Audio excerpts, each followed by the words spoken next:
mind and your full attention. So you say you deal with esoteric information? I never heard of such. Well, you're in for a treat. Blog talk, this is the blog talk. Alim L. Bay dropping jewels every day. Blog talk, this is the blog talk. Metaphysical, we deal with the spiritual. Blog talk, this is the blog talk. Alim L. Bay dropping jewels every day. Blog talk, this is the blog talk. Metaphysical, we deal with the spiritual. So you claim to be a god? Damn right I'm a god. The maker, the owner, cream of the planet Earth, father of civilization, god of the universe. Wow, I didn't know that. Wow, I didn't know that. Wow, I didn't know that. Wow, I didn't know that. So tune in or lose, friend. All strategies applied mathematically. The information he drop is real powerful. So get your notepad, it's more than an hour full. Watch your jaw, the crew with Washitaw. Indigenous to the land wherever we stand. First world order, we bringing it home in the first quarter. Invisible lines don't apply, we cross borders. Silly rabbit, knowledge for gods. No matter where you reside, Lodge, Temple, or Mars. So don't fret or proceed with hesitation. Just tune in to Blog Talk to get the information. Peace. Nationality, Washitaw East. This brother Fahim Tecumseh El Bay. I'll be your host for the night on the First World Order Talk. On the First World Order show, radio show, and tonight would be the history.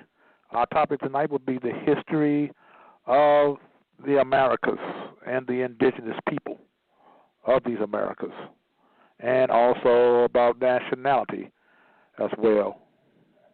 Why we should have a nationality, as I spoke on that 2 weeks ago, and dealing with other things you need to do after your nationality to operate or to be able to operate in commerce as well.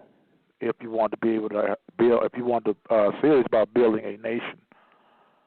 Yes, Dr. Alim El Bay is on the road tonight. I'm filling in for him tonight, and I hope you enjoy the show. I hope everything is well with you and yours, and hope everybody's doing okay. Everything is going pretty good with everybody and their families. So I'm going to get on with the show. As I spoke before about 2 weeks ago, and I apologize for our absence of the last Wednesday of the Blog Talk show. There was a bit of a confusion about whether I was going to do the show or not, and plus I got home about an hour late, so we didn't have the show last week. So I apologize for that, and but we got it together now. So I hope everybody give me their most divided attention and enjoy the show. Okay, I'm going to start reading from the book Dawn Voyage, the so-called Black African Discovery of America, by an introduction by Dr. John Henry Clark. Pretty good book. I advise for a lot of you sisters and brothers to have this book also as your part of your library. The name of the book is called Dawn Voyage, The Black African Discovery of America by Michael Bradley. He's a European author, but he's a European author that usually be sincere in the history of indigenous people around the world. Like I said again, the title of the book is Dawn Voyage and the Black African Discovery of America.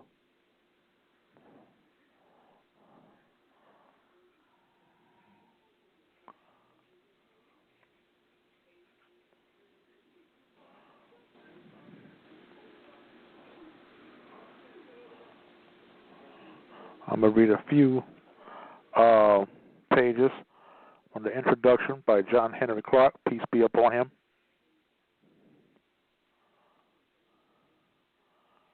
And I'll start right here.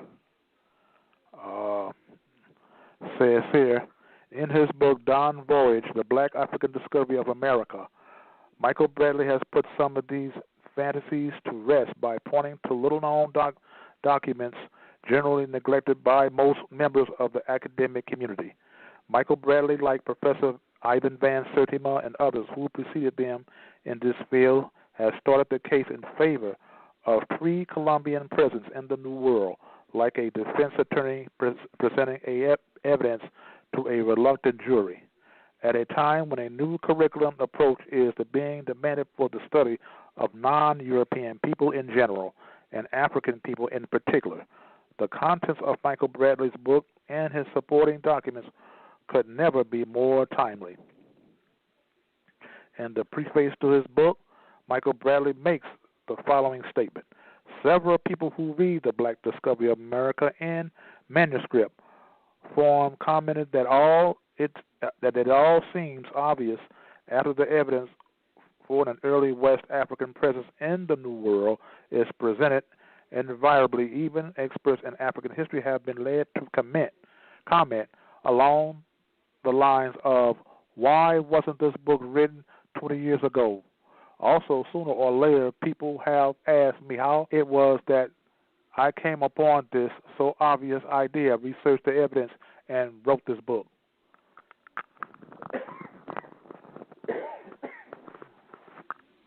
Good question. And it says, like, presented this to a reluctant jury, and it is a reluctant big jury, you know, really surprisingly, reluctantly among our own people that been so socially engineered and been so brainwashed and mind controlled that they believe what these Europeans have told them of themselves and of their ancestors, that they have little or nothing to do with discovering anything. You know, that we were always the second-class, so-called second-class people. They're the ones that's second class, not us, if it's anybody, okay?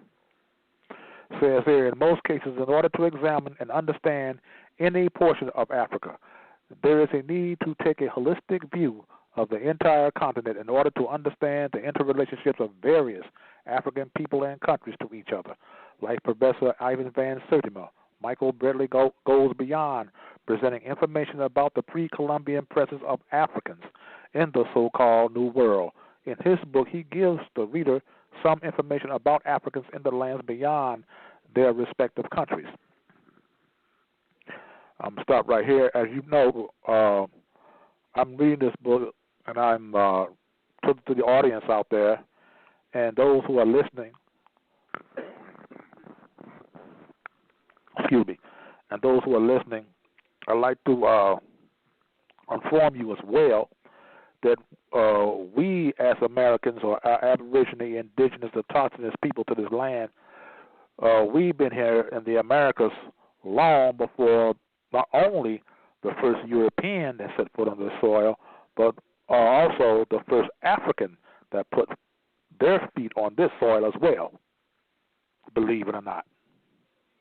But like I said, I say it again, we were always here. We came from nowhere. We were always here.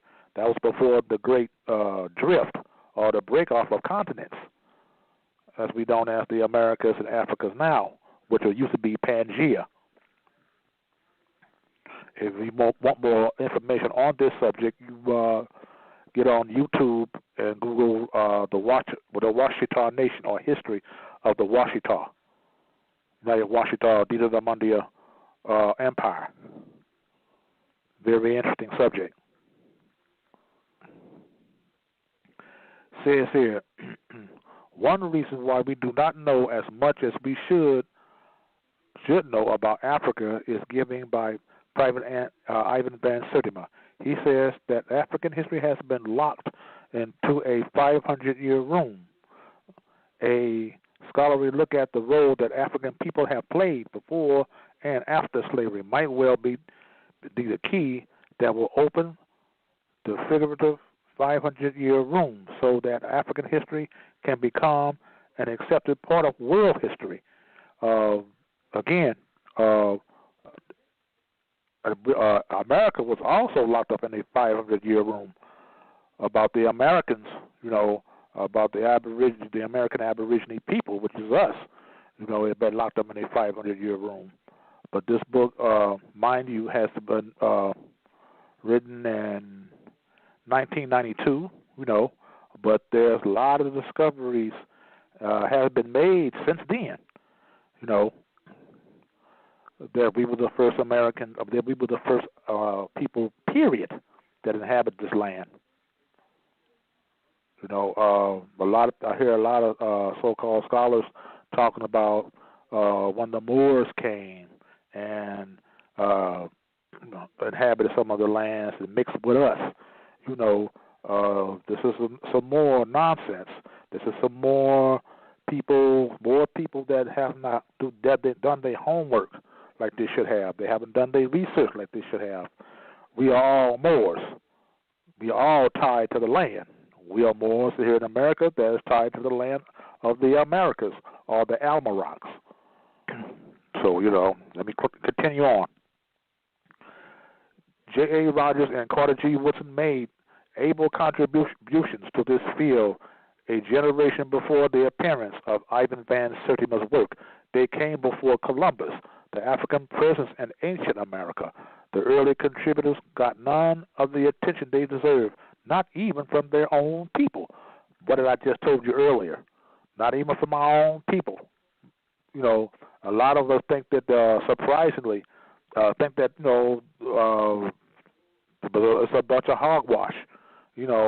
Our people couldn't possibly been here before anybody else. We came from Africa because everybody still followed for this. Where we all were on our ancestors was all on slave ships that came from Africa to the so-called New World. The world wasn't new. The world is ancient as everywhere else around the world. It is ancient. But what they the so-called New World. So sometimes when I be reading through passages of the books and stuff like that, and I say the so-called New World, you know what I'm talking about. Okay? I'm going to read this again.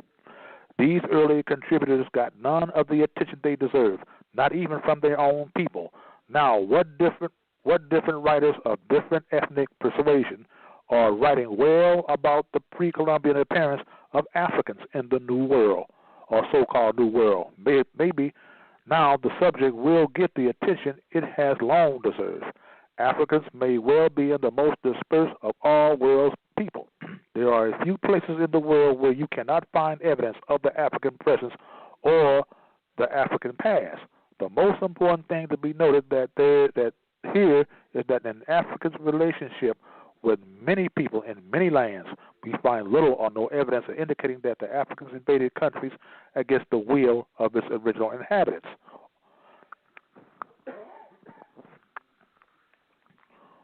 Or wantonly destroyed civilizations they wanted to rule and did not understand. No, they did not. Okay, in the statements above, I meant to briefly comment on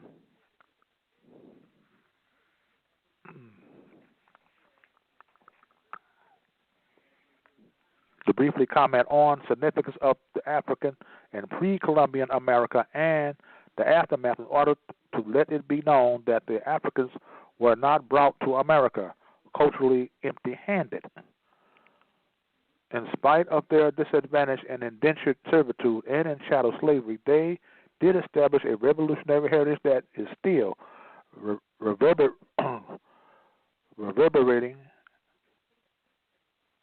to this very day. There are implications of in Michael Bradley's book, Down Voyage, The Black African Discovery of America, that go far beyond the book, and it does.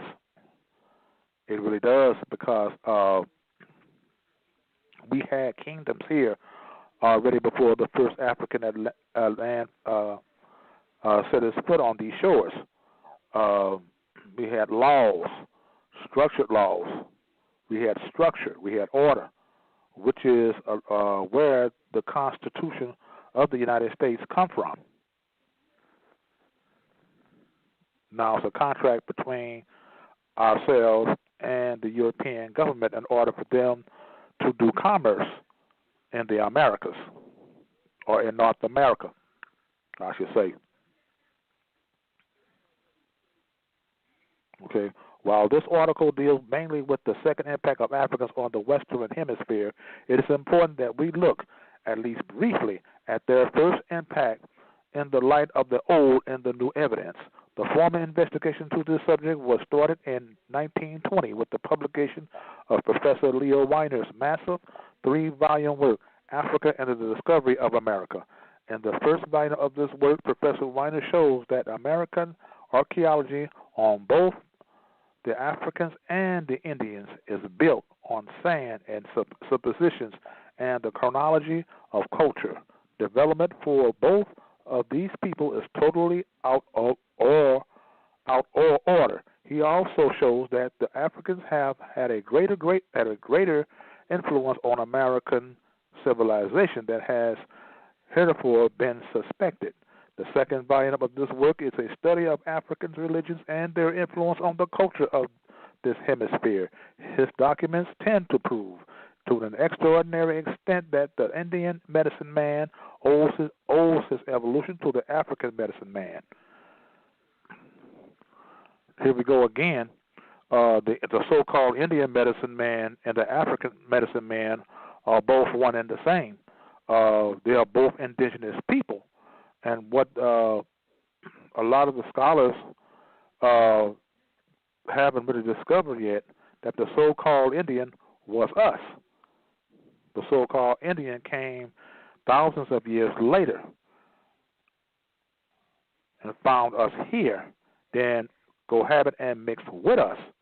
That's why you see so many of us have what you call so-called Native American features, and so on and so on. I know my great-great-grandmother, East Star, has so-called Native American features, but we are the true Native Americans. Like I say, a lot of the science did come from Africa.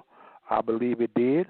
Then I like to say too that a lot of the science and culture came from us, from here in the Western Hemisphere as well, exchanging each other's cultures and exchanging each other's sciences. That's how I understand it, doing my research. Okay, so let me move along here.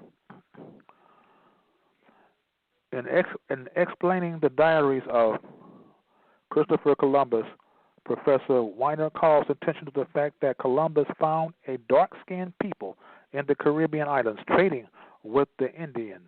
Who were these dark-skinned people?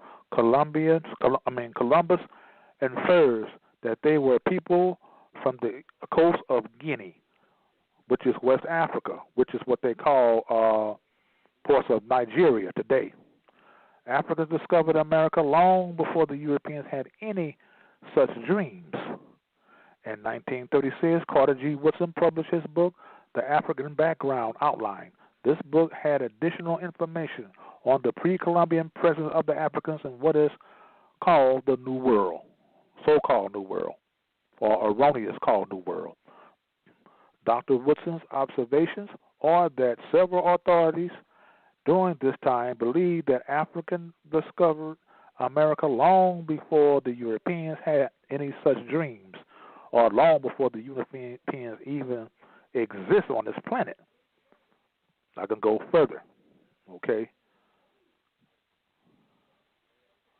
For the Occident was all but in a state of savagery until awakened by the contact with the more enlightened Orient during the Crusades. The early European explorers on the Isthmus of Darwin found there in cave skulls which were identified as African. Students of ethnology observed also that the religion of North and South American Indians is very much like that of Africans.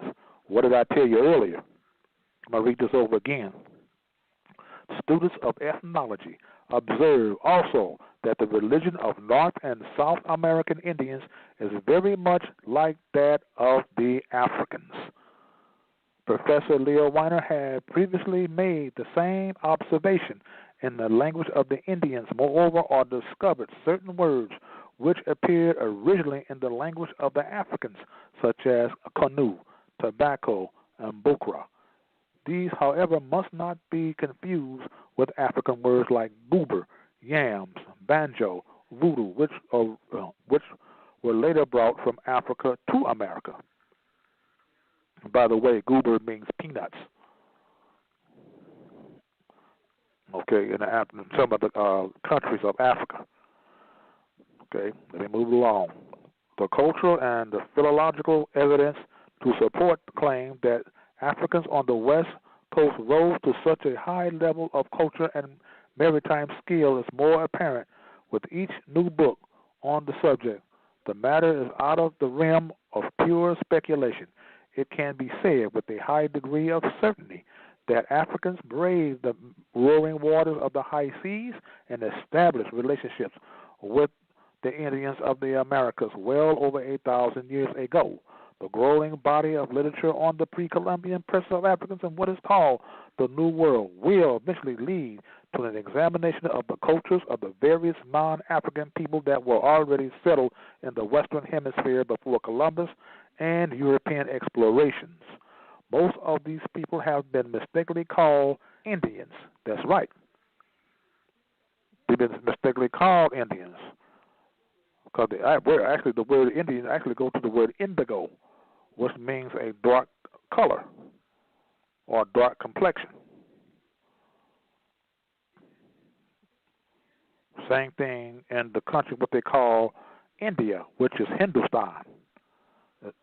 So the name of India is actually Hindustan. The people are Hindustanis.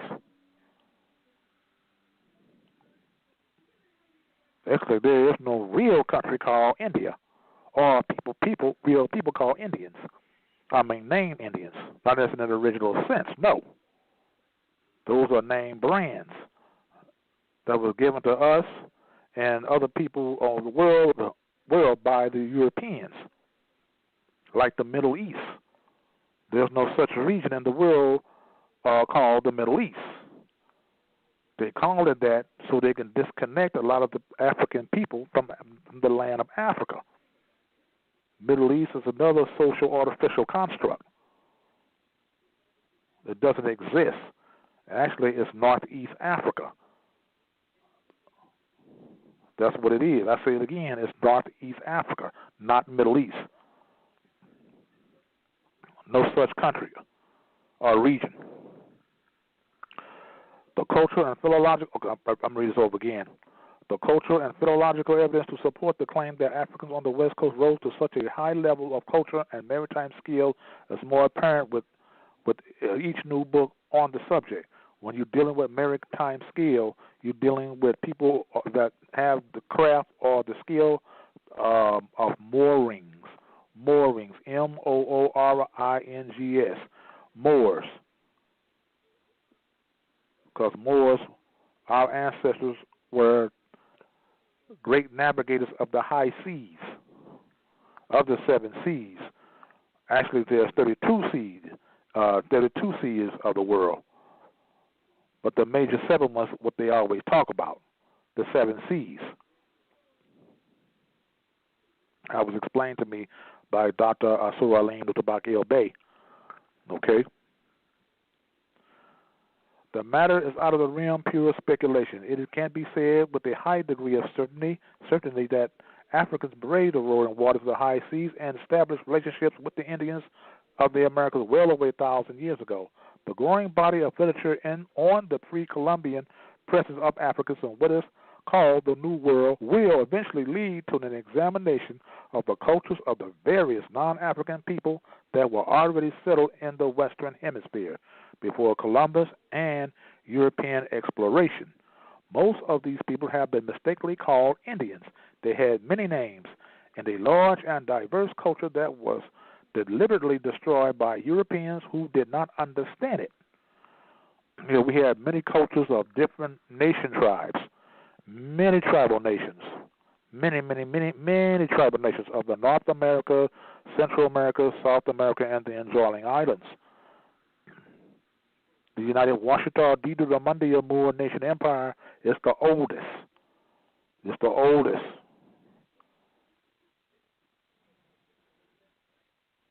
We had a lot of its offsprings like the Yamasee or Yamasee, Lenape, the Kitiwa, now called Cherokee,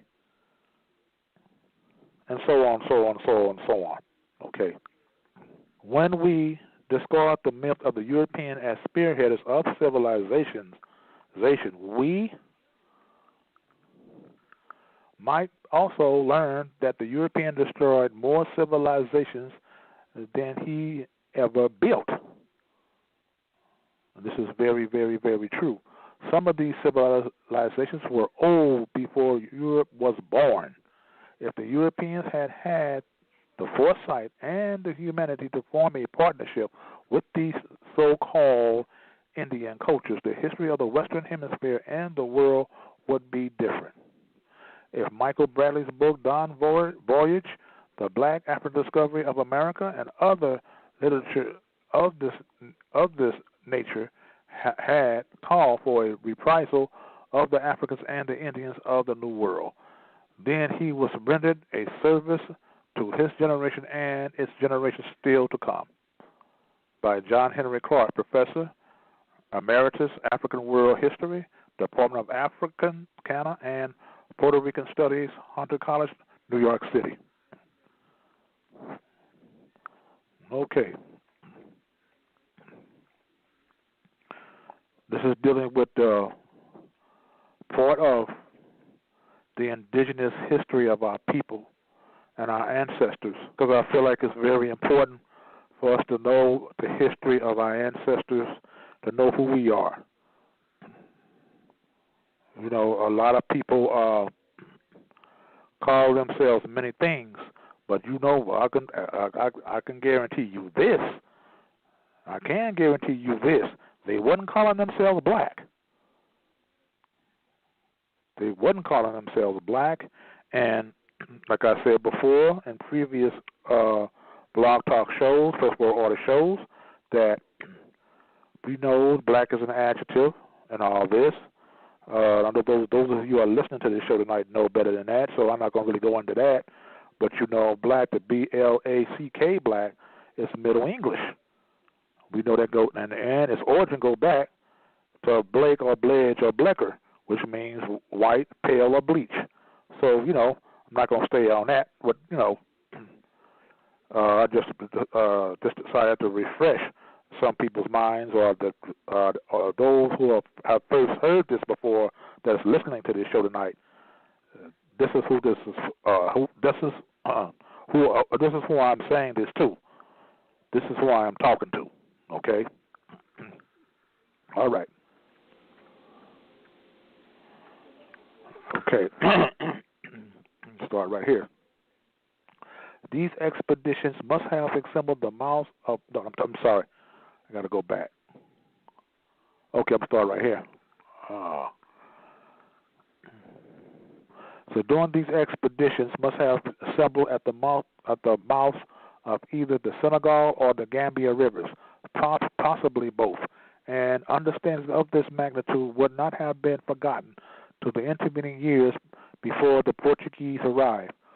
For at the time, in the time of PERSONAGES and the incipient slave trade, the people of the Empire of Mali wrote their own history, boasted cities as grand as many in Portugal and as squalid.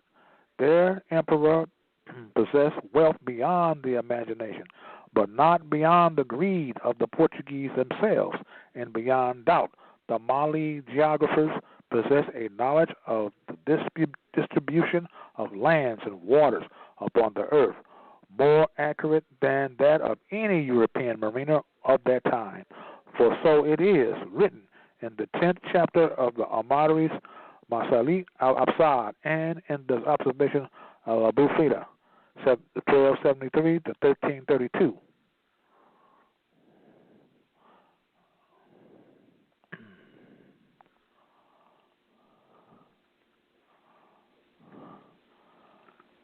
Okay.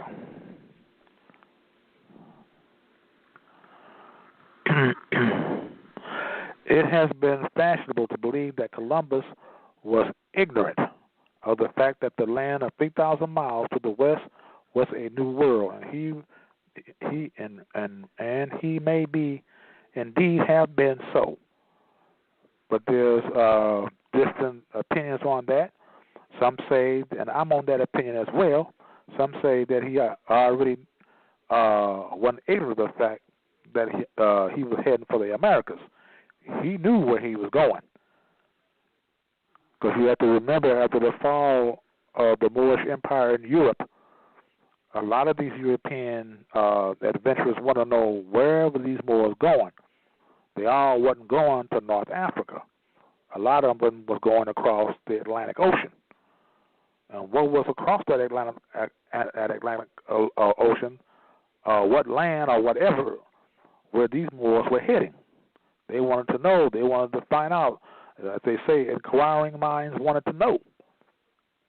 I'm on that assumption. I'm on that same page too. But some other sisters and brothers on that subject. Okay, I'm gonna read this again. It has been fashionable to believe that Columbus was ignorant of the fact that the land 3,000 miles to the west was a new world, and he may indeed have been so. Perhaps we should not place too much confidence in Poe's assertion that Columbus cannot be credited, and the discovery of America is a geographical fact that he did not know of it and never conceived of it.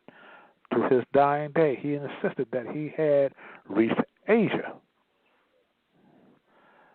Similar judgment has been written by Elizabeth Miller. When he left Palos, he was the foremost thinker of his day.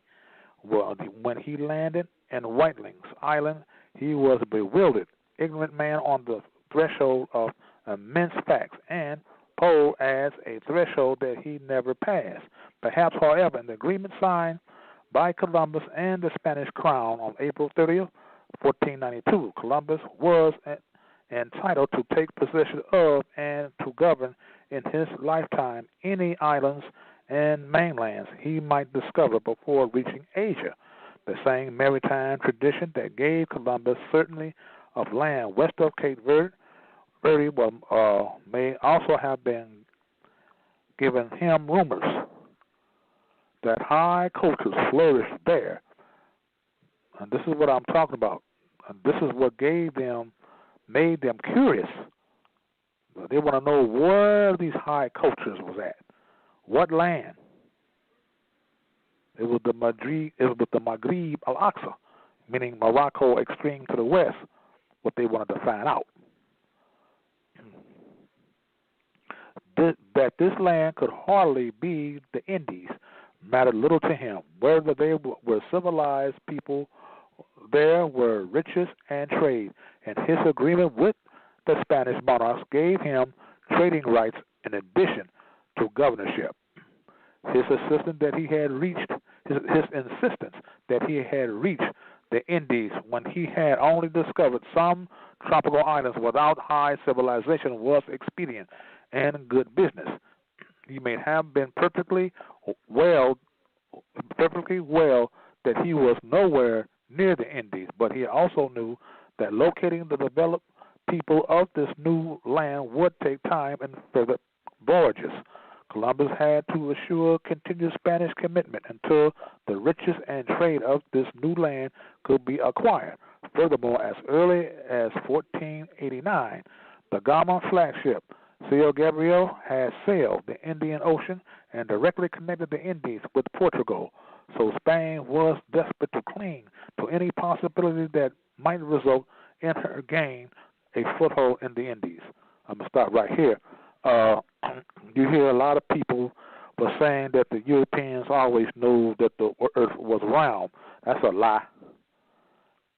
That's a lie, because dealing with different folk tales of ancient stories and tales and stuff like that, that's where they got the idea of hell. Because they will see the sun rise, and they see the sun in this high meridian, then they see the sun set. Then the sun will seem like it's going below the earth. That was the end of the earth. So anything below the earth must have been very, very, very, very hot, and that was considered hell. And that's where the concept of hell comes from. Our people always knew the earth was round. There's not nothing biased I'm saying against the Europeans or any other people or anything like that. But because we were the first, our people were the first teachers. We taught them culture. We taught them mathematics. We taught them how to grow and plant, when to grow and plant. We taught them that because at one time they were a very, very, very backward people. Part of our moral science and our masonry that we taught to them, which is moral science, or else they would have starved to death, as brother, my dear friend Abdullah El Talib Mosi Bey once stated.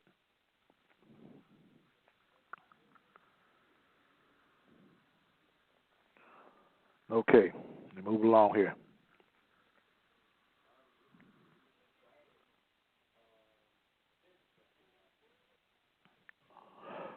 We now know that Columbus did not discover America, that the Vikings certainly preceded him, and that just possibly Irish, Celtiberians, and Phoenicians, which are Moors, came before the Norse. Yet we were still confronted with the awesome fact that it was Columbus, voyages that and not earlier ones that changed the course of history. Clearly, Columbus had discovered something. But I'm here to tell you, sisters and brothers, America was never discovered. It was never discovered. It was highly and culturally inhabited by our own ancestors. We had cities here. We had some of everything. You take believe it or not, the Atlantis in the middle of the Atlantic Ocean, which sunk below and down to the Atlantic floor. We had Lemuria or Elmuria in the Pacific Ocean, which had sunk to the bottom or to the floor of the Pacific Ocean.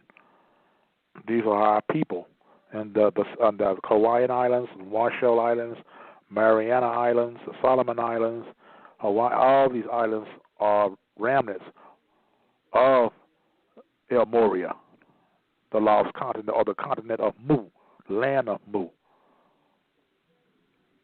The land of Mu, M-U-U, where the word and term Moor comes from. The word Moor is a very, very, very ancient word. Okay? As I said before in previous First World Order blog talk shows. I'm going to move along here.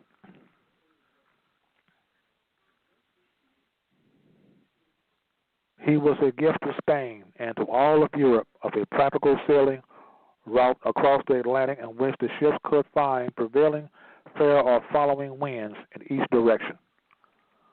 Columbus was himself aware of his true achievement, knowing as he did that others had discovered the land 750 leagues westward of Cape Verde. Speaking of himself and on the second person as the recipient of a divine vision, Columbus wrote of the barriers of the ocean sea, in which were close with such mighty chains. He gave thee the keys. This statement by Columbus is still something of a distortion, but it is a fairer assessment than our ethnocentric insistence over so many years that Columbus discovered America. Columbus can truly lay claim to the discovery of the key to half of the secrets of Atlantic navigation. True history insists that both knowledge of land to the west and knowledge of the equatorial currents and trade winds which could carry a ship to those shores was first gained by so-called black African sailors with Moors setting out to the west from the region of Cape Verde.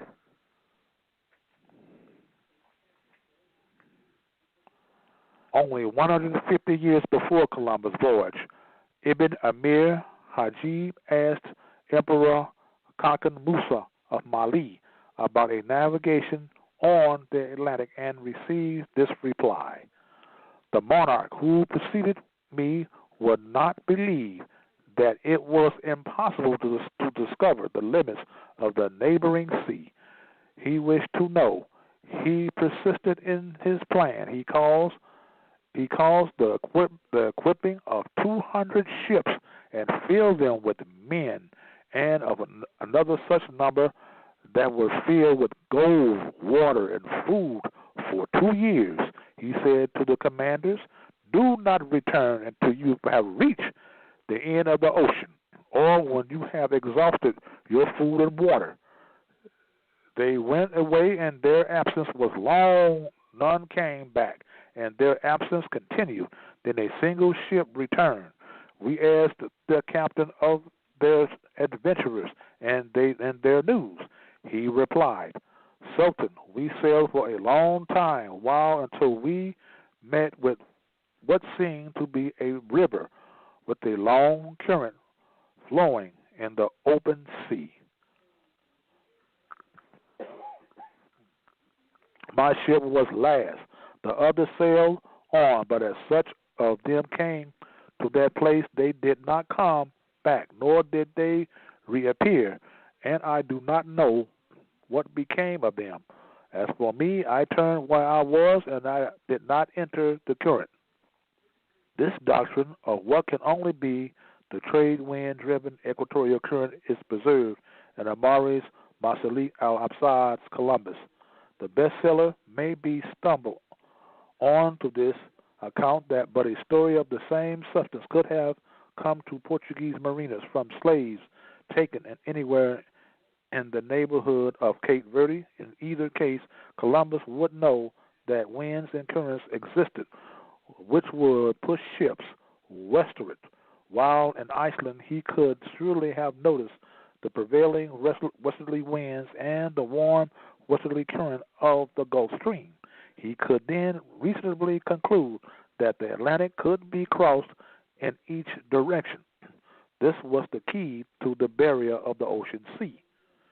There is no doubt that the so-called black Africans crossed the Atlantic to lands in the west, for how otherwise are we to explain the statues with negroid features found in La Venta, or by the representations of so-called black men in the murals of the Temple of Warriors at Chichen Itza, or the presence of the tropical African battle ground in the New World? How otherwise can we explain that in both Central America and in the eastern foothills of the Indies, and linguists finds Negroid languages related to Mandinka, the language spoken by the people around Cape Verde? The question is asked. There is also no doubt that in spite of the contrary set off of the prevailing winds and currents, some few so-called black African mariners returned from the New World to Cape Verde.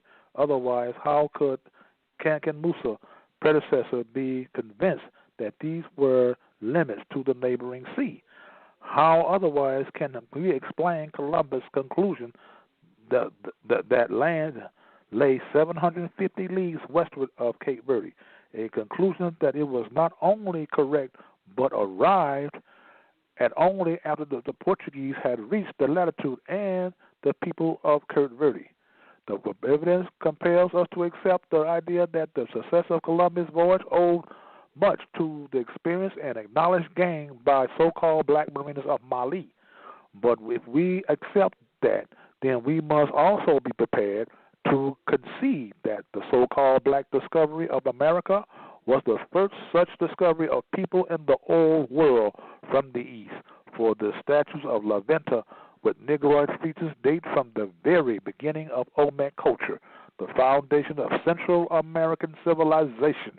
The so-called black discovery of America must have occurred at least 3,000 years ago, at the very time when the earliest foundations of American civilizations were begun. The cultural contact by so-called black Africans is significant because it may have inspired the fledgling developments of higher culture in America. It is certain that later white gods in the Greece of Egypto-Phoenicians, Carthaginians, all Moors, Sardinians Moors, and possibly Irish and Norse also influenced American cultures.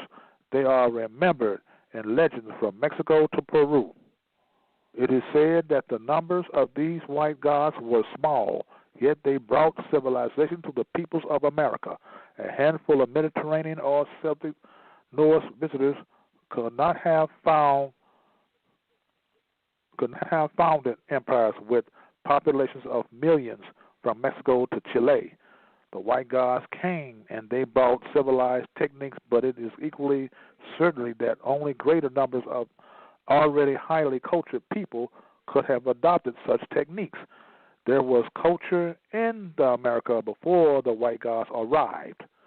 Evidence suggests that so-called black Africans had been present when this culture was first tentatively budding.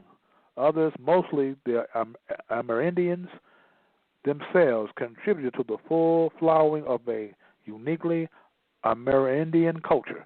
But the black, or the so-called black discovery of America was significant in the cultural development of the so-called New World.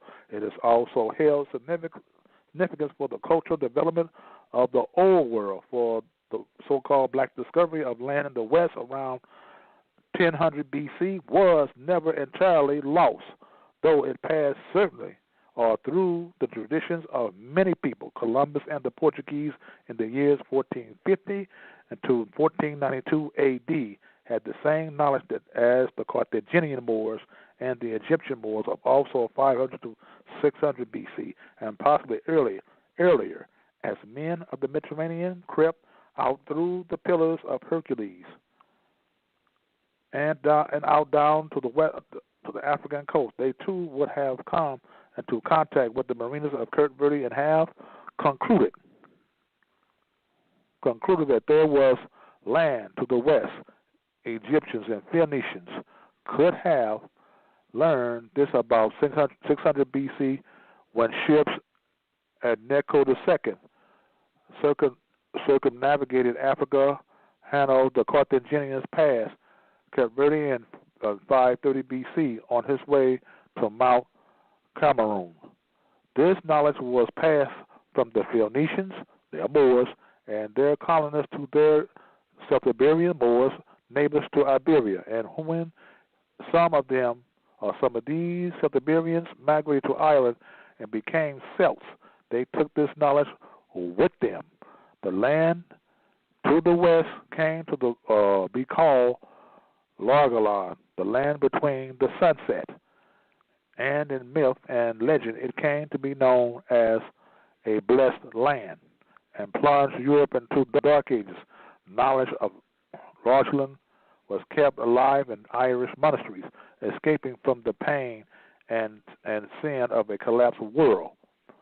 So Brendan and other Irish papers set sail in their boats of leather for the blessed land they knew lay to the west. The recent voyage of Tammy Severin and his crew and the Brendan showed that some of these seafaring priests would indeed have landed in the so-called New World.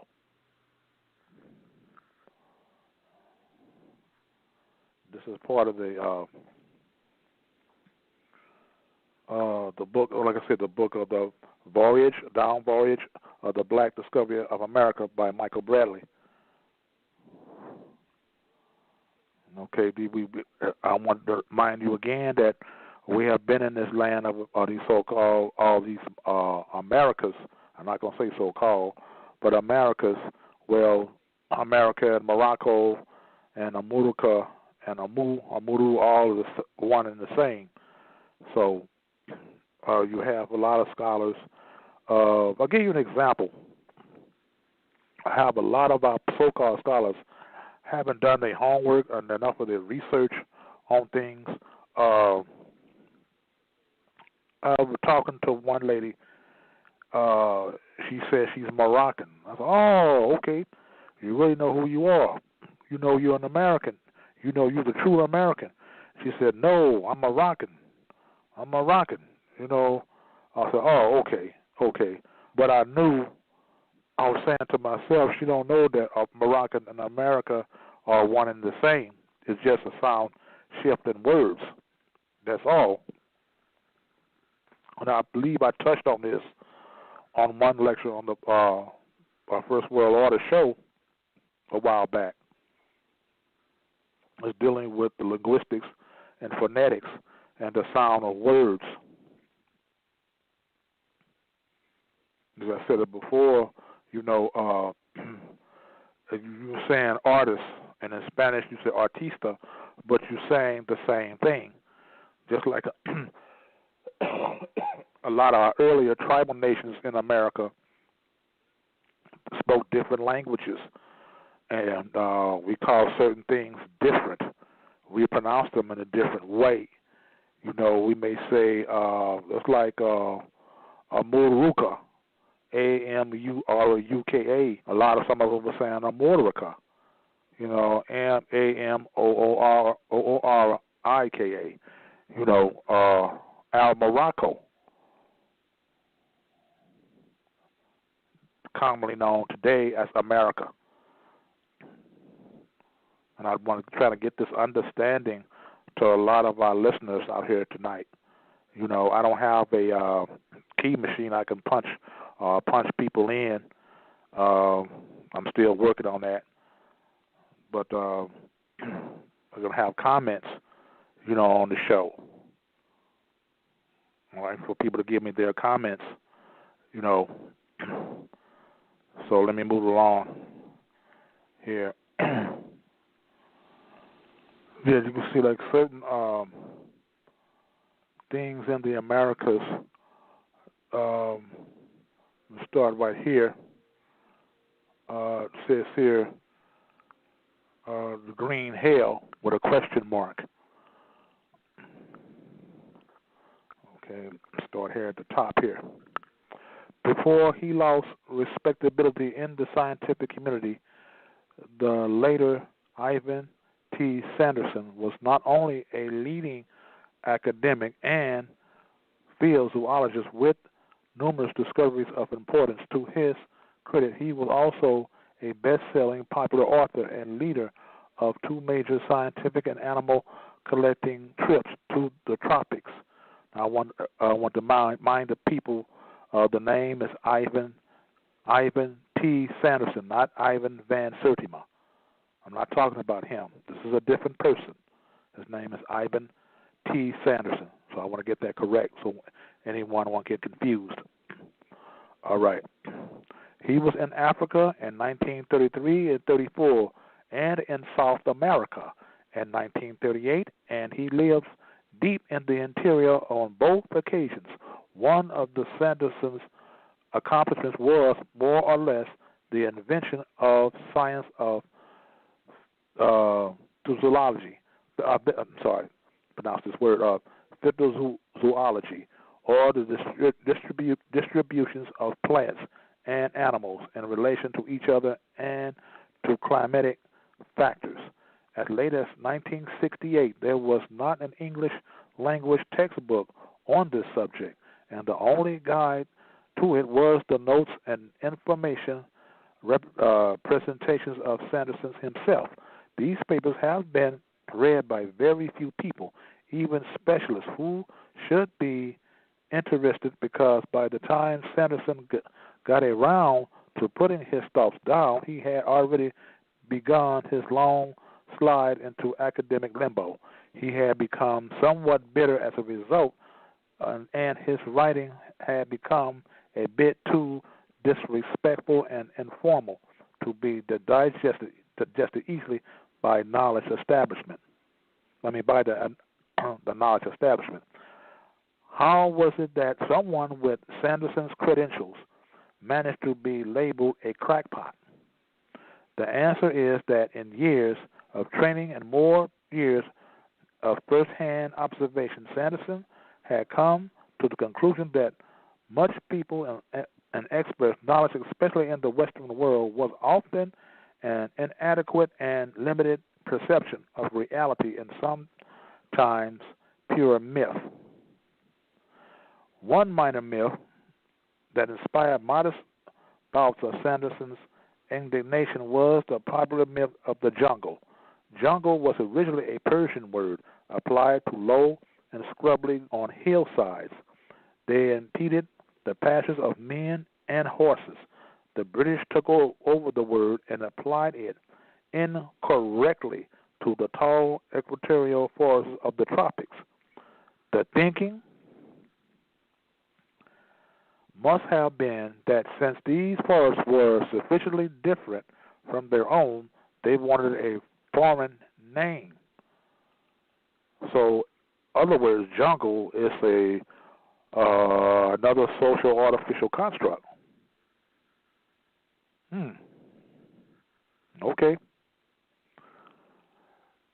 There are true jungles all over the world. Probably one of the densest is on the mountain slopes of the northwest coast of North America. But one place where the jungles are conspicuously absent happens to be in all the tall forests of greater tropical rivers like the Amazon and the Congo, nor is there much jungle in the forested regions of West Africa. Even in these forested places, the primary tree growth is also tall and so thickly foliage that even sunlight has a difficult time penetrating under such conditions. Then there can be little small plant growth at ground level. The great trees form galleries with their trunks as great columns, but its ground level passage is often quite easy. It is where these forested peters out into the uplands that one encounters jungle. So that's where the word jungle comes from. It's an artificial construct.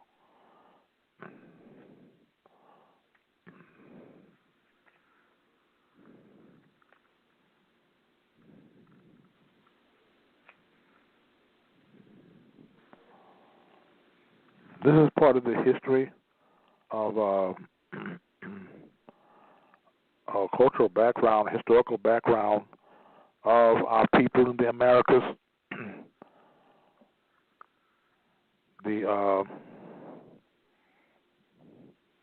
That we need to know about, because a lot of people don't know.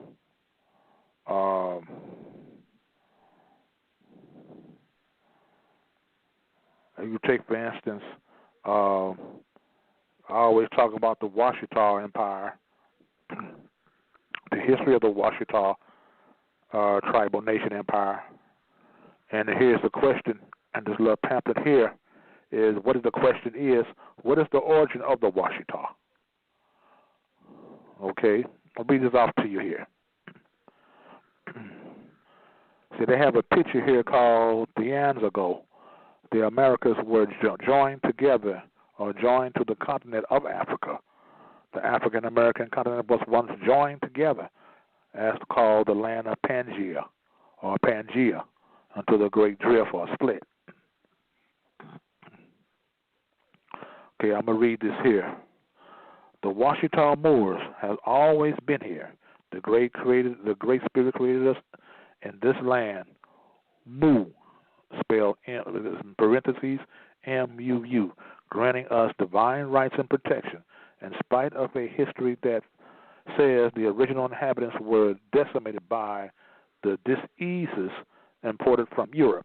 We are still here, in spite of America's legalized institution of genocide against the native peoples and the American Holocaust of chattel slavery imposed on so-called blacks. The ancient ones has preserved, or has persevered. In our oral history, Mu, M-U-U, or in parentheses M-U, is the indigenous name of all the lands of the world, including present-day North America. We are Washitaw Moors of the Imperial Washitaw Nation. The indigenous people of the North and South America are not Indians, yet our ancient relatives on the subcontinent of India also learned the most sacred names of the land is Mu. Mu is the name taught to all the nations by the Creator. All over the world, the cattle speak the same name, Mu, or M-O-O, Mu, by the yaks, bison, oxen, water, buffaloes, or longhorn steers. We are in a land called Mu. We are Moors.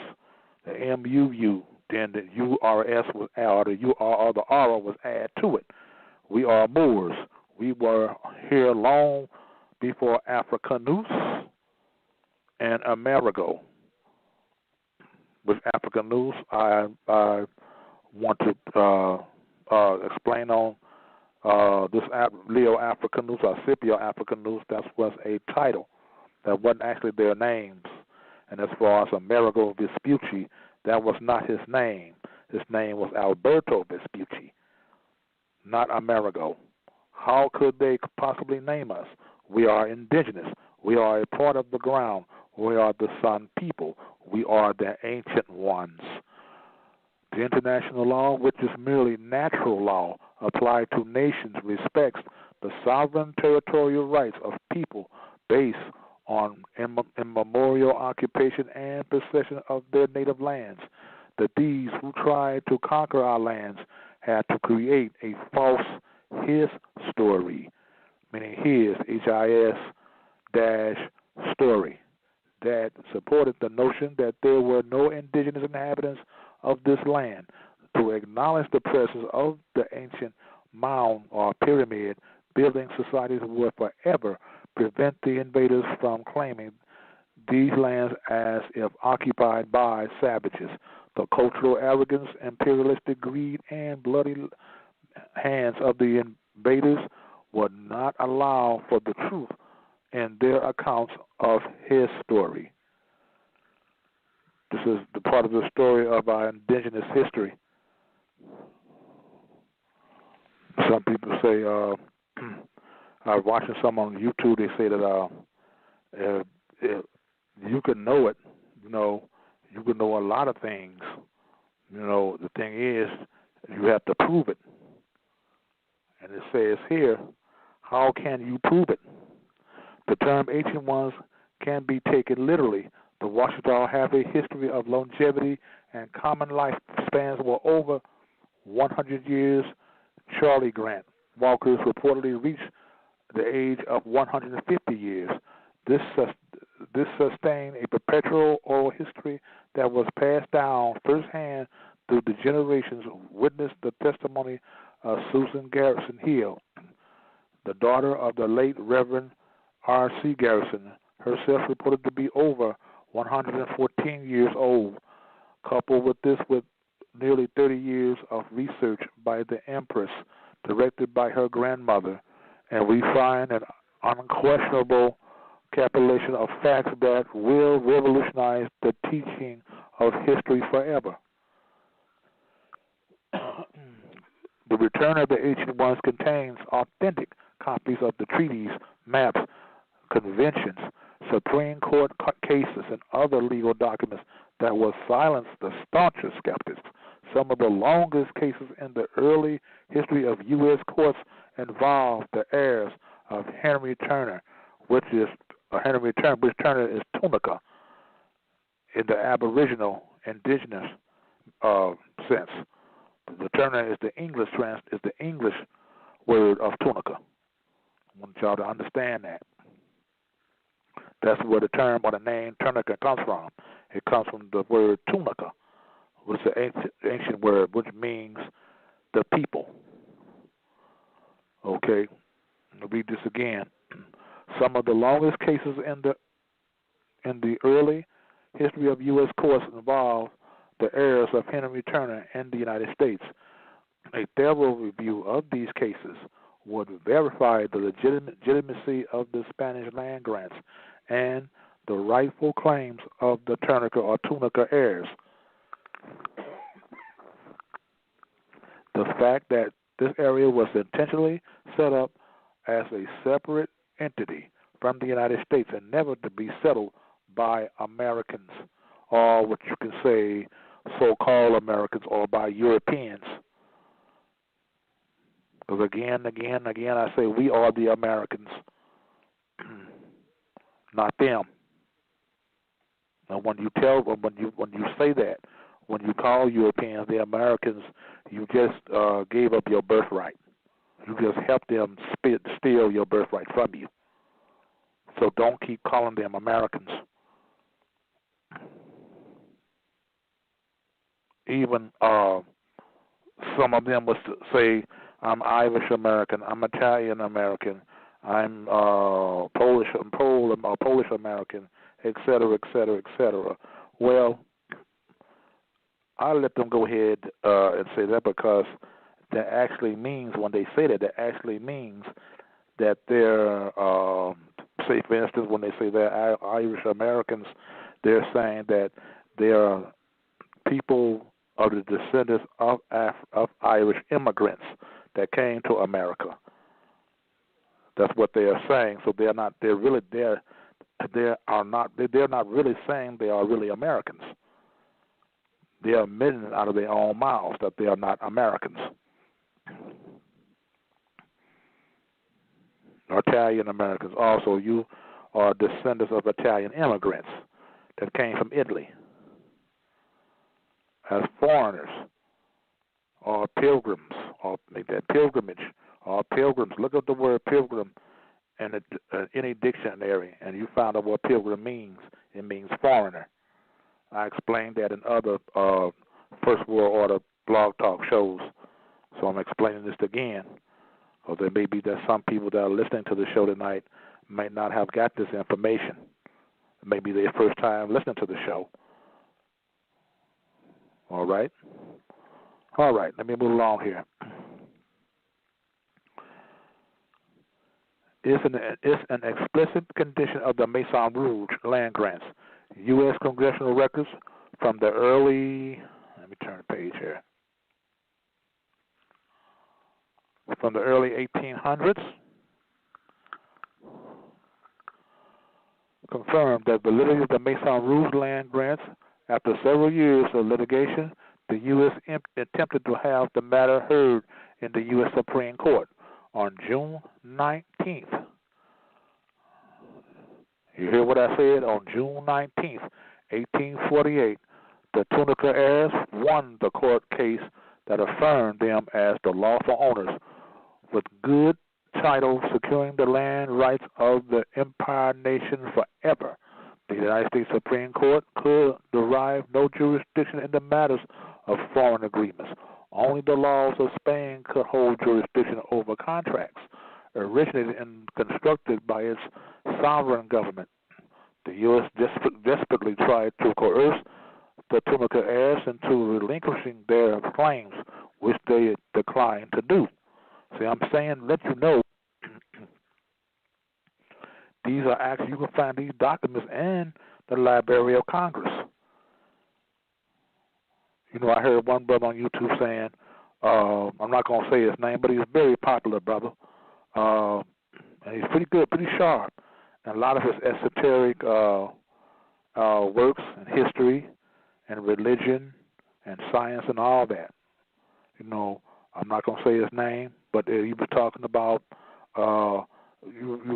there's no the people that claiming that they're a part of a tribe are not a nation because they don't have a standing army. But I'm here to tell you today that the United Washitaw Deed of the Mondia do not have a standing army. But I'm here to tell you today also that we still are recognized as a standing sovereign nation by 144 nations around the world, and by the United Nations. We are recognized as a nation. Our United Nations project number is 215/93. The other project numbers are different, other like the Yamasi or the Kitiwa Nation, I do not know. But they have one, and they are recognized by other nations, 144 nations around the world also, as nations. You know, I heard that a brother Jonah Bay, he was mentioned that all Moors really that are getting nationalized or that has been nationalized, that has been have nationalization papers, affidavits, and so on, and had their papers certain had a few of the certain papers notarized and went to the county recorder of records and deeds of vital statistics and had it filed there for the public record that this is who you are, and you letting the public at large know and that you are a Moor, and that what tribal nation you are part of in these lands, whether it be here in North America, Central America, South America, and the Enjoying Islands, Australia, New Zealand, or Africa, because we are all Aborigine indigenous people, even in the Solomon Islands, New Guinea, and so on. You know, Samoa, Moa, which is another word for Moor. Hawaiian Islands, like the Maui Island of Hawaii. That's another ancient name for Moor. Okay? Because you won't want to be part of a nation. You know, they're still considered, even though we don't have standing armies, navies, or air forces, and so on, we are still considered nations. And we are so recognized as such. Okay. Some officials in the government did not stop there. After suffering staggering defeats in their own judicial system, they dispatched agents to exterminate the Tunica heirs. The period following the court cases saw a campaign of terrorist activity and organized calamities that included wholesale murders, poisoning of the ground waters, and sacking of the Washitaw properties.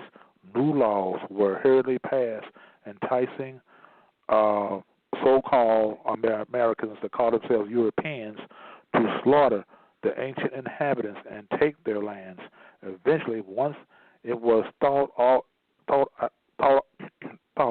Washitaw Tunicas have been killed, the Supreme Court tried to encourage the lower courts to reverse their rulings in favor of the Tunica heirs, but it was not possible. The idea of sovereign lands owned by those dark-skinned indigenous women mixed in with French royalists, ergo, Creoles, Cajuns, infuriated the psychopathic, racist, and sexist supremacists in America. Fortunately, the Turner or Tunica women and children were able to escape the genocidal campaigns by hiding in the bayous near the mounds. This proves to us that man cannot alter the designs of the Creator. God is the best of planners, and that is so true.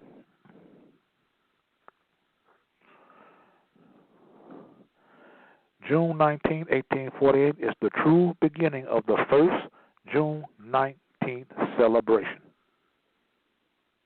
I'm going to repeat again.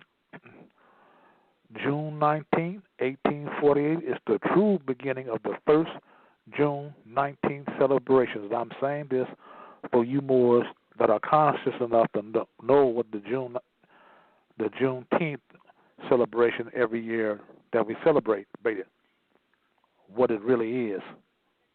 Okay? The day when the Tunica, Washitaw, or the Turner Washingtons, that's where the word Washington comes from, Washitaw. You hear Washington, D.C., Washington State, George Washington, Denzel Washington, Kerry Washington, and so on, et cetera, et cetera, et cetera. Actually, their names, their Aborigine name is Washitaw. Denzel Washington name is Denzel Washitaw. Kerry Washington name is Kerry Washitaw. That's where the word Washington comes from. Okay? You had, I'm going to repeat this again. This is the day when the Turners, or Washingtons, Stars, Reeds, Bays, Ailes, and all other Washitaw families gather to celebrate the return of the land. Now I'm going to stop right here. You hear people talking about certain Moors, they're well-known, scholastic Moors, sisters and brothers. You know, they're talking about that you shouldn't deal with any tribal nation, you shouldn't claim any tribes and anything like that, but you are part of a tribe, whether you know it or not, or like it or not, or accept it or not. You are part of a tribe. You just cannot say to hell with your foremothers and forefathers, you know, because somebody say so. If my foreparents or if my ancestors were Washitaw Choctaw of the Washitaw Choctaw tribal nations, so am I, because I cannot be anything else what my foremothers and forefathers was not. I cannot be anything different than what they were not. If that's what they were, then so am I. Just like you have the European immigrants here or the European colonists, they are still colonists. They call themselves Italian Americans, Irish Americans, German Americans. Well, they're still Germans. They're still Italians. They're still Irish because they cannot be anything else than what their foremothers and forefathers were not.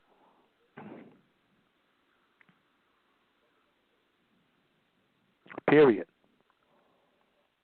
Nothing biased against them, nothing prejudicial against them, not at all. Just truth. This is just truth talking. That's all. Truth says here, the ancient ones are the legal owners and the title holders of the land, founded on immemorial occupation and uninterrupted possession. The royal families of Europe, united with the noble imperial families of the Washitaw in an endeavor to secure a neutral peace enclave in this part of the world. It says here, parentheses, MU, M-U-U. In the treaties, grants, and conventions between the colonial powers, there are repeated references to the presence of the ancient inhabitants and the protection of the people's rights, property, land, religion, and autonomy. In addition, Louisiana land records reaffirm the fact that this land was never ceded to the United States and was never a part of the state of Louisiana. The United Nations declared 1993 as the International Year of World Indigenous Peoples. At that time, the Washitaw Nation was registered under the number 215 and placed in consideration to receive voluntary development funds. The activities from that year had led to the establishment of International Decade of the World's Indigenous People, 1995 to 2004. In July and August of 1996, the Empress led an emissary to the summer conference at the United Nations office at Geneva, Switzerland, during the 14th session of the United Nations Working Group on Indigenous Populations. The Washitaw de Demandia was recorded as the oldest indigenous people on earth and final list of all attendees.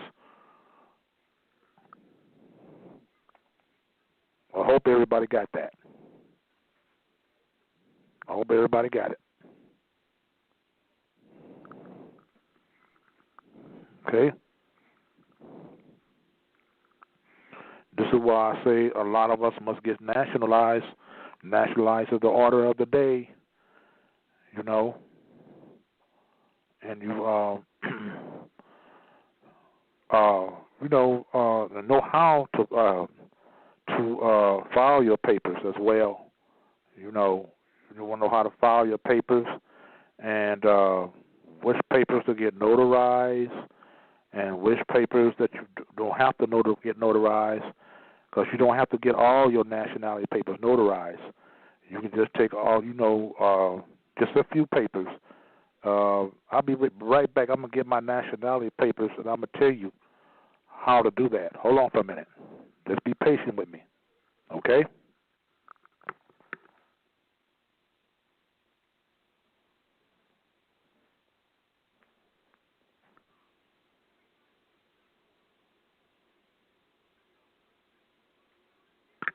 Okay, I'm back.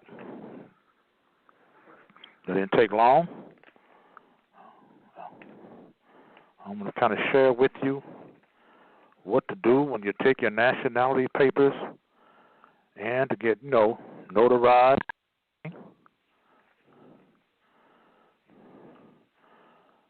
How to get them notarized.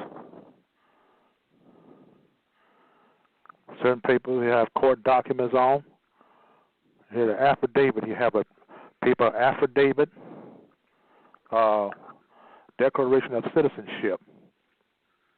Note, it says here, know all men and women by these presents that I, Fahim Tecumseh Tunica Richard L. Bay, being first duly affirmed an oath, dispose and say, I am Fahim Tecumseh Tunica Richard L. Bay, correctly spelled non-combatant, non-military, non-corporate, commercial, explicitly distinguished from Robert Riley Herring, which is my straw man name or trade name, and all caps into all derivatives and derivations, a fictitious artificial corporate entity, jus postulimini, all rights restored and reserved.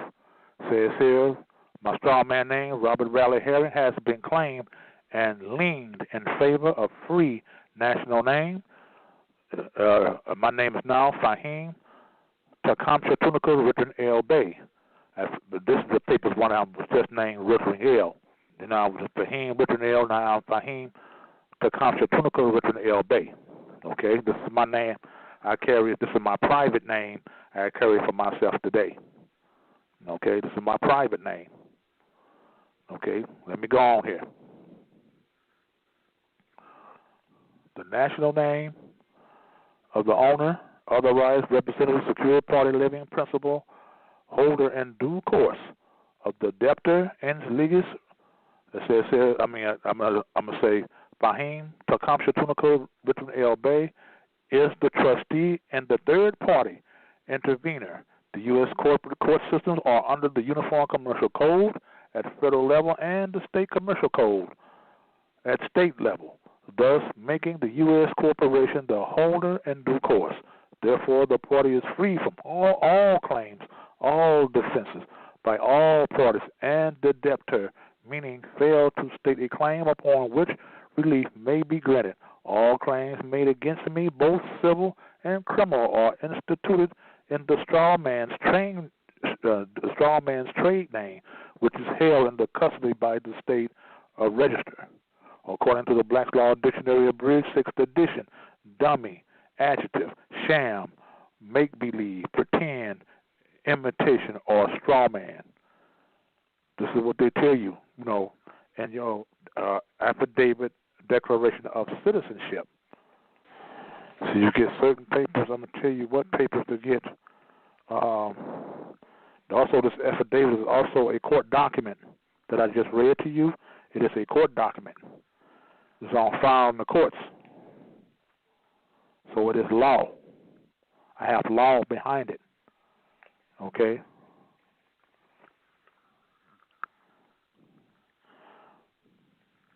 And when you have get your papers notarized by the notary, you have a book.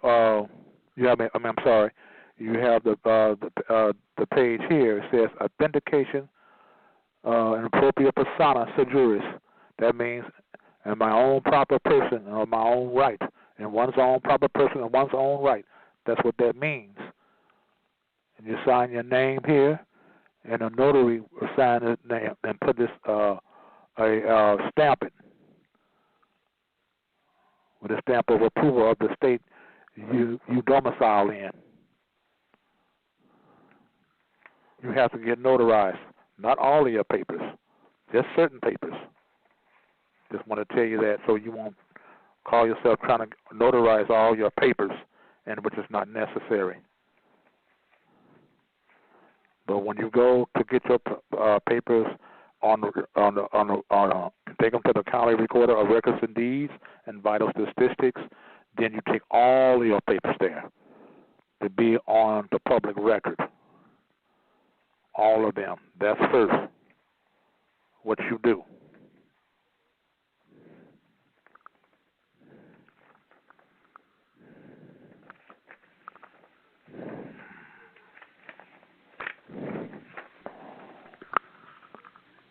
See, it's says here, perjury jurat. You sign there. That's for the notary. Any paper that says perjury jurat would have your signature and about 2 other people's signature on them. That's where you have the notary stamp the papers and sign their name on it. It says here for notary public. I have St. Louis County. Okay, in your state you have whatever county you go to have those papers done. This is what you do.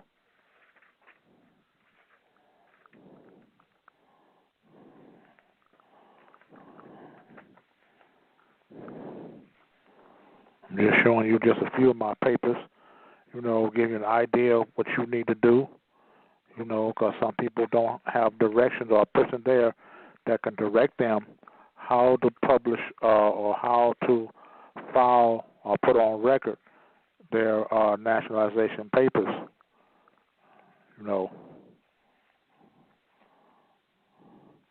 Then you have the baptismal record with the seal. You put your red thumbprint on there and put your name or your picture on the paper, and it has the court. It has the seal of the court on the records of the court. It's on file at the courts. So it's legitimate. It's lawful. It's legal and lawful. You show them that you've done this lawfully.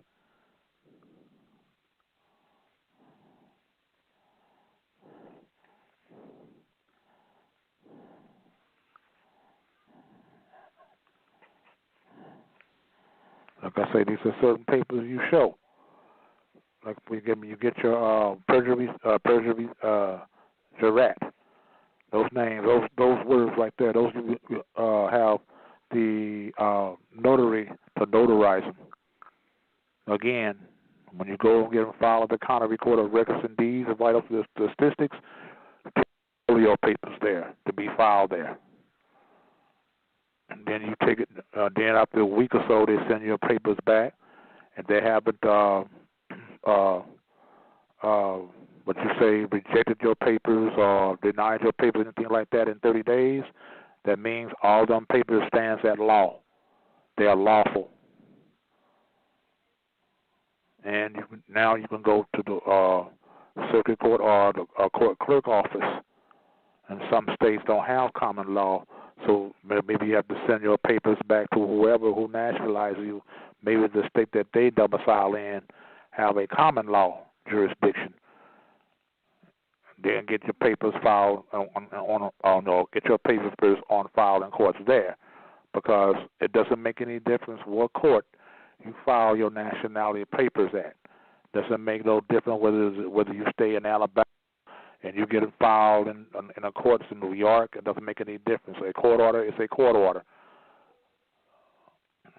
It's valid and it's lawful all over the country. I don't care if you had it done in Florida or you had it done in Georgia and you live in the St. Louis, Missouri Republic like I do. They're still legit. They're still lawful. And don't let anyone tell you anything else, because a court order is a court order. Period.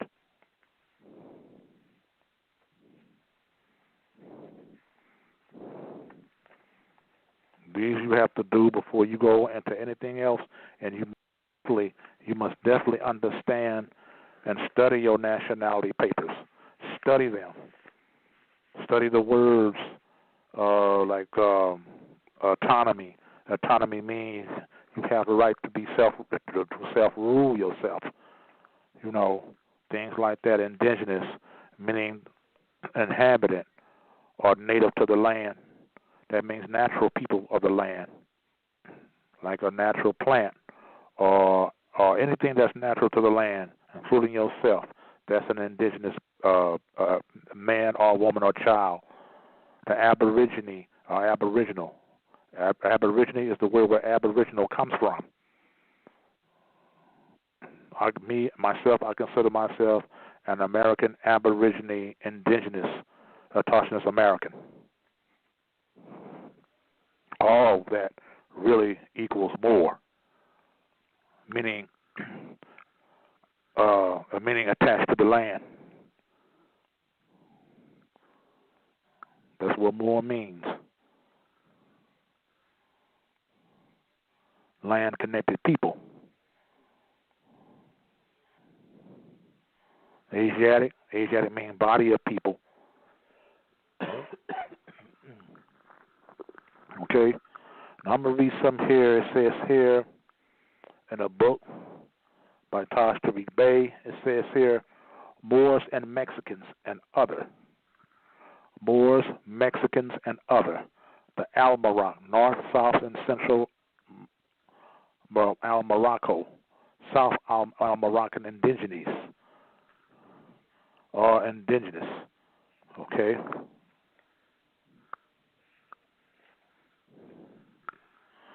Moors and Mexicans. These anthropologic truths absolutely involve the entire North American continent, including Central America, South America, and the Americana, meaning the adjoining islands. All of these lands and the aboriginal and indigenous natural peoples of the Western Hemisphere, collectively or direct and mixed descendants of the ancient Moabites, Moors, the ancient ones. The prime social and political issues about alien and illegal immigration in North America is applicable to all the South Al-Moroccan indigenous, or indigenous, and or indigenes, and I'm not indigent. I'm sorry. Indigent means poor or wanting people. Indigenous and indigenous are two different meanings and two different words. I know there were people that's trying to confuse the people by saying indigent, meaning indigenous, but it does not. It does not. And I don't care who try to tell you anything different. To the contrary. Tell them I said, no, the fuck it doesn't. Tell them I said it. And my phone number is 314-644-4425 if they want to talk to me about it. 314-644-4425. All right. Okay, it says here, the prime social and political issue about alien and illegal immigration in North America is applicable to all the South Al-Moroccan indigenous and natural peoples, and so the title of the present writing is called Moors, Mexicans, and South Al-Moroccan indigenous. The truth about the Far East, the rulers and scholars of the world know, and we, the aboriginal indigenous Moors, knows the European colonial Perigonists, Inquisitionists have established their Roman order in the extreme west Maghreb, Al-Aqsa, the Maghreb Al-Aqsa, the Morocco, the extreme west, that is here, what they commonly call America today. The motive and mission of the Inquisitionists was and is to gain control and to corrupt the seals of power in Northwest North America by way of usurpation. We, the true indigenous of the land and others of these conquered civilized world, are aware of the historical facts and know that the present social and economic human sufferings in the West has origins from the negating effects Niceno colonialism. It has been the misuse and the abuse of the asserted political and economic power that has and does brings injury to the natural peoples of the true Far East, which is now geographically referred to as the West.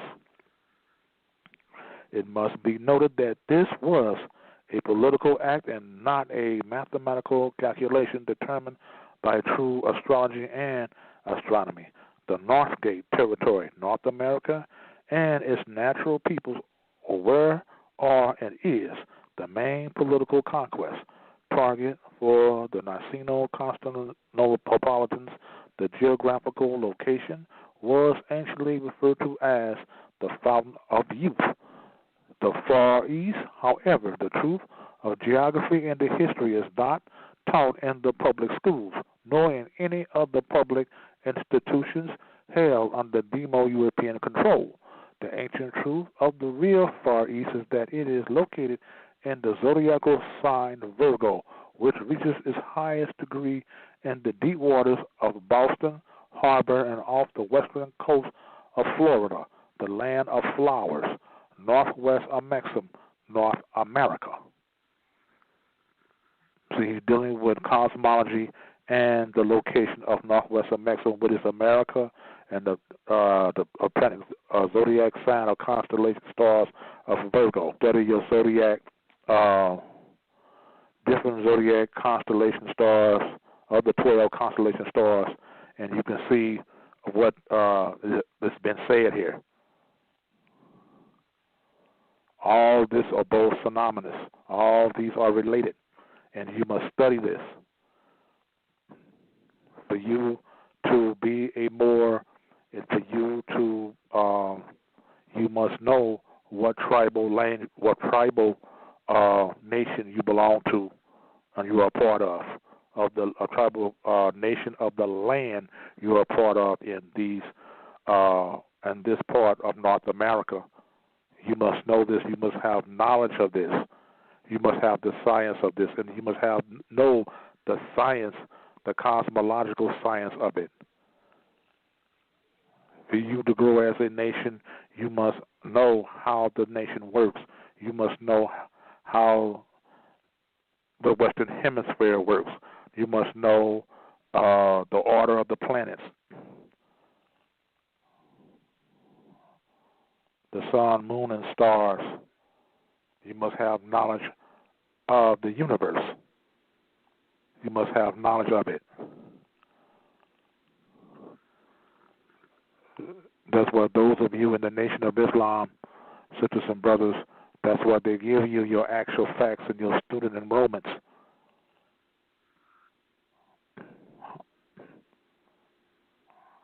How many miles in the Pacific Ocean, how many miles does water of the Atlantic Ocean holds? You know, things of that nature. And one of these, if I'm doing the next Blog Talk show, I'm going to bring out my book and show you what I'm talking about. Because this is all that is Moorish science. The actual facts and the student enrollment is Moorish science. It's Moorish science. And any of you in the Nation of Islam has something to say about it, I say again, my phone number is 314-644-4425. 314-644-4425. Give me a call if you have any disagreements about that.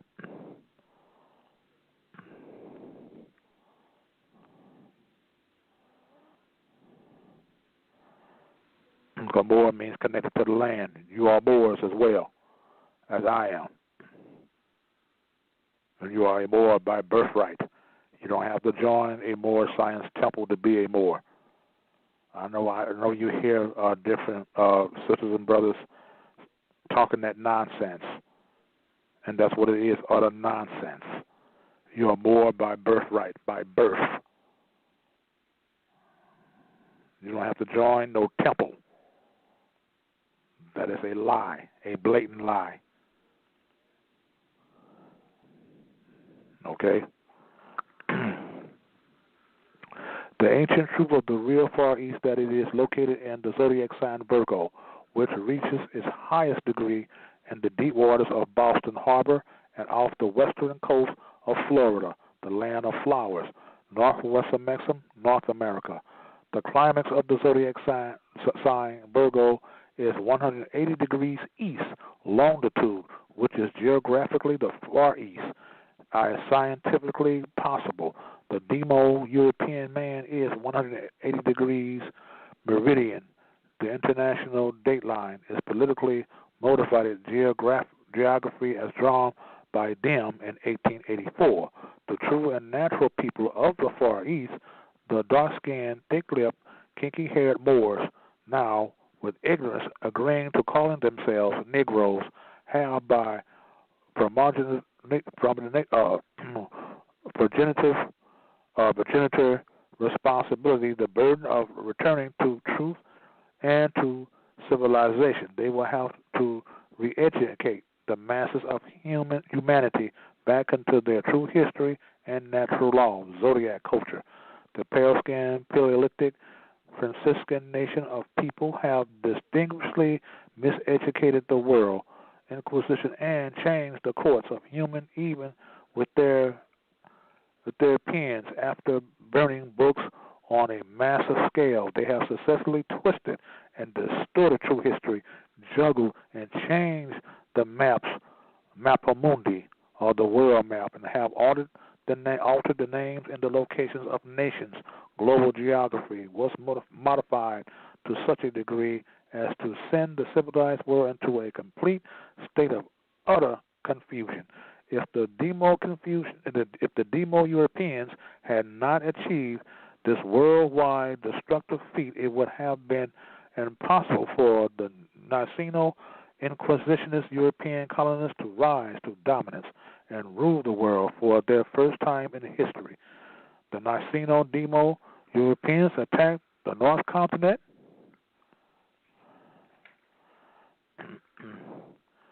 forced servitude, land theft, William Lynch philosophy, and the Christian Black Codes of 1724. They attacked the South Continent with the Church commissioning the conquistadors, achieving forced servitude and their land thefts. There are major undertakings which culminated with the natural peoples of the Far East being called the West and falling under the rule of the Niceno Demo Europeans. This history, amongst other events, must be known in order for the common natural peoples to understand the antisocial motives, actions, and policies which continues to emanate from the Europeans and established people government orders in the lands, Americas, which are not their own.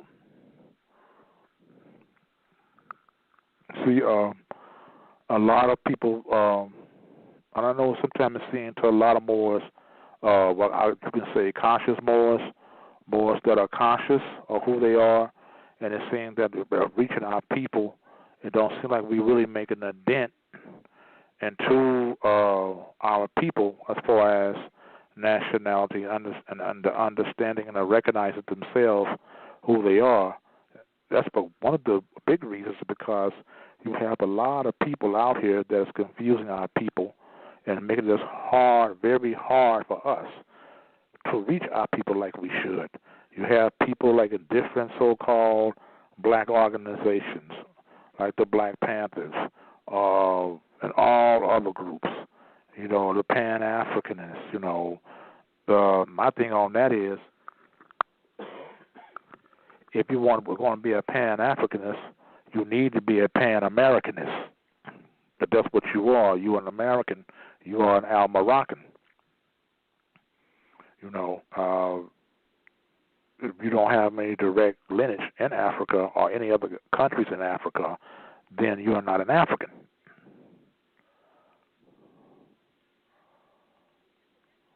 And the thing about being indigenous, being a part of an indigenous nation tribe, you ought to belong, claim a tribal nation. I mean, being a Moor, to say I am a Moor in America, that's fine. That's okay. Nothing wrong with that. But you need to go further than that.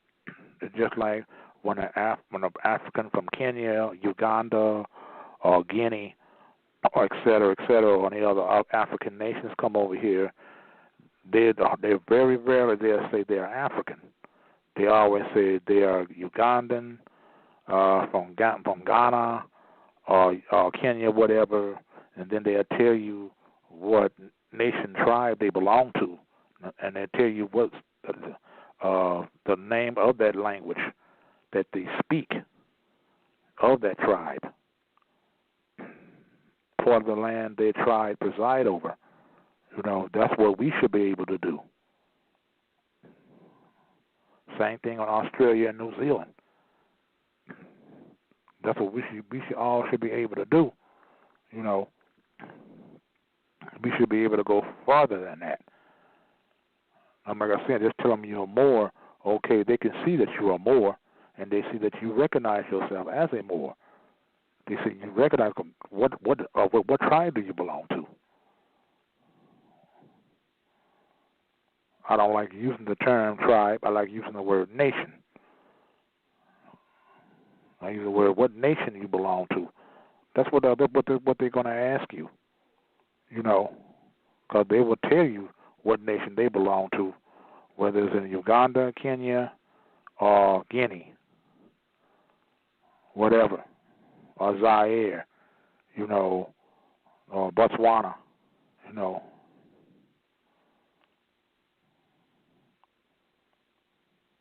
whether they're from the Zulu nation, Bantu nation, or whatnot, they'll tell you,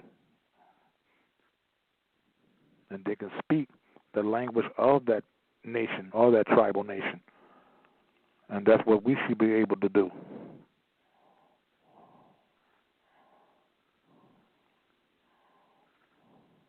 This is what that's what we should be able to do. We as a people, we all of different tribal nations. Well, like I say again, I say it again, whether you want to believe it or not, whether you want to accept it or not. A lot of you want to argue that fact. Don't deal with tribes, don't deal with nations, but these nation tribes are who you are. You can't deny your ancestors. You can't deny your foremothers and forefathers that you are part of them.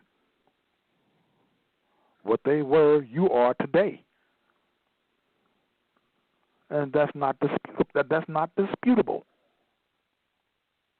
You can dispute it, but it's non-disputable. You can try to dispute it all you want, all day long. You will lose.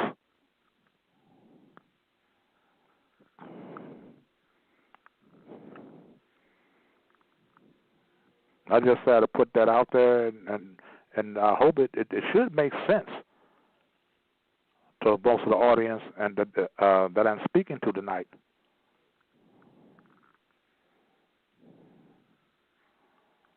Or you can call, you have any more questions, you can call 910-364-9099.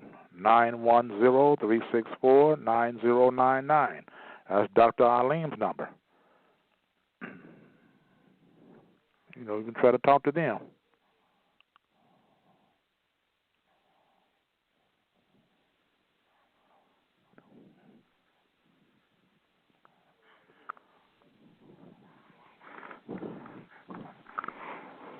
So, keep all this bear in mind, and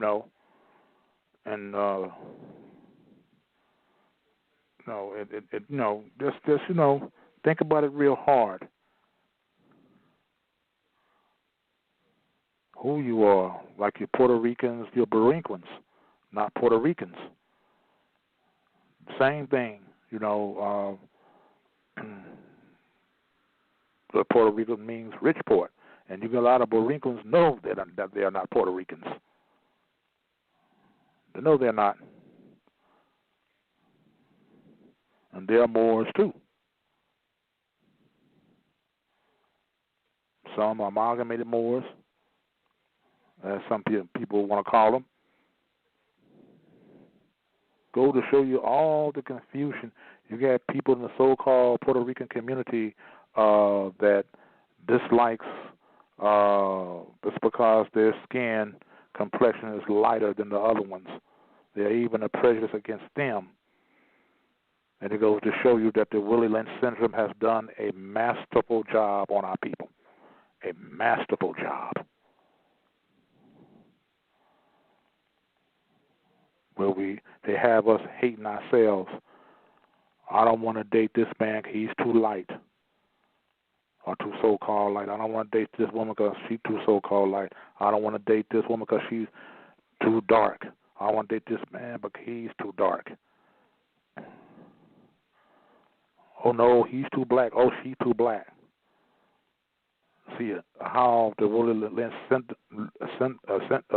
syndrome has made us into a very, very, very fucked up people. Very, very, very fucked up indeed. We need to wake up, people. We need to wake up. Wake up. We're in the 21st century. And I said it before in other blog talk shows of the First World Order, that the hour is late. And the sand in the hourglass is getting real, real, real low. Almost to the place where the sand is running out of the hourglass. But the sand is still there. Therefore, the hour is not too late.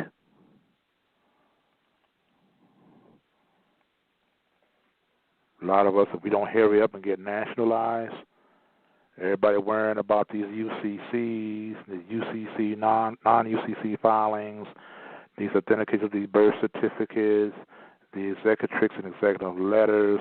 They're looking for all these remedies. They're looking for remedies, instead of looking for their nationality.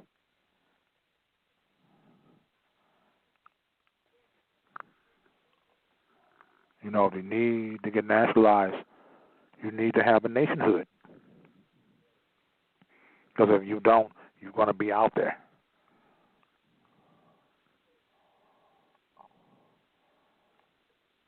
You hear me and hear many other Moors that says that on different shows and DVDs and whatever, nationality is the order of the day. It is. You must get nationalized. You can call 910-364-9099. 910-364-9099.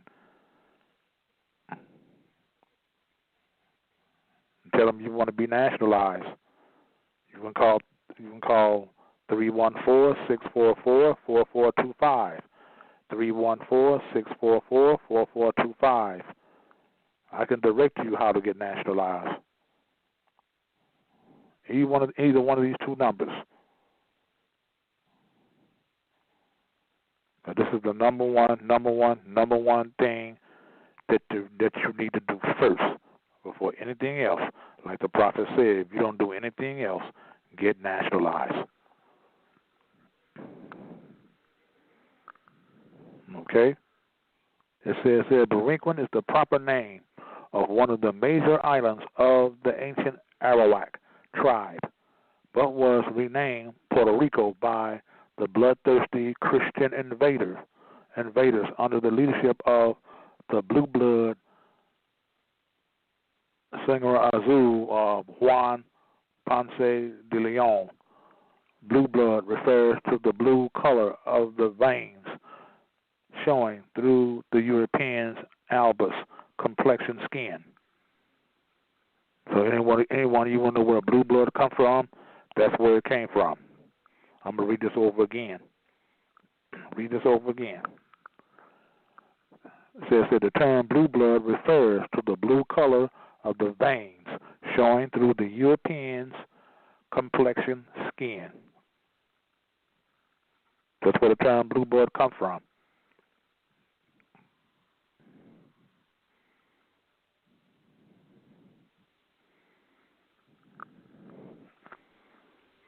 So a lot of us need to know that.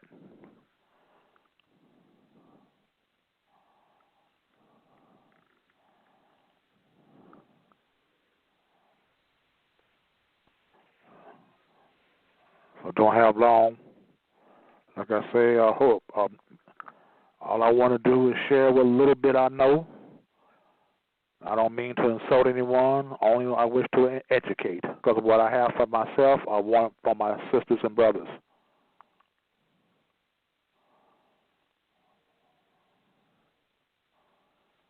We must